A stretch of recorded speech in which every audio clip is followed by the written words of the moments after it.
Payg'ambarimiz Muhammad Mustafa sallallohu alayhi va sallam nasablari va tug'ilishlari.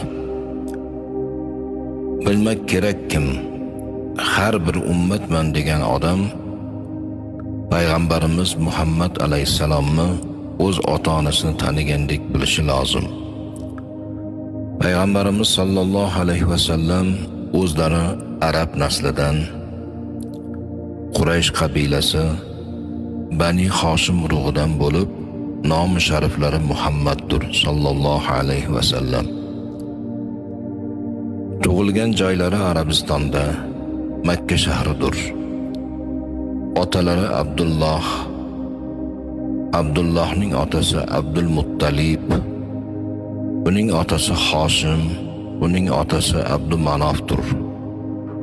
Ushbu to'rt otalarni bilishlik har bir musulmonga lozim va lobuddir. 11 otalari Quraysh, 21 otalari Adnodir. Payg'ambarimizni yuqorigi otalari Ibrohim Halilulloh, onalarining ismlari Ominadir. Payg'ambarimiz Muhammad Mustafa sallallohu alayhi va sallam ota-onadan yolg'iz tug'ilgan to'ng'ich o'g'ildirlar. Chunki payg'ambarimiz ona qornida 2 oylik bo'lgan chog'larida otalari Abdulloh Shom safariga ketayotib Madina shahrida vafot topdilar. Yoshlari 30 ga yetmagan edi.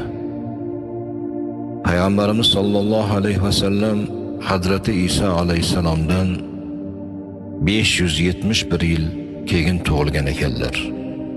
U zamonda Eron mamlakatida mashhur Nushiravon Odil podshoh o'tgan ekanlar. Odil podshoh zamonida tug'ildim degan so'zlari mavridir. Rabbil avval oyini 12-si dushanba kechasi sahar vaqtida dunyoga keldilar. Ona qornida yotishlari, onadan tug'ilishlari boshqa bolalardek bo'lgani yo'q. Chunki onalari Omina og'ir bo'y xotinlardek qursoq og'irliklarni sezmadilar. Dard, alamlarni boshdan kechirganlari yo'q. To'lg'oq azoblarni ko'rganlari yo'q. Yukli xotinlarga bo'ladigan badan og'irchiliklarini hech bilganlari yo'q. Ona qornida 6 oylik bo'lganlarida Xudoni do'sti, oxir zamon payg'ambariga yuklik bo'lding deb Ominaga tushlarida bashorat bo'ldi.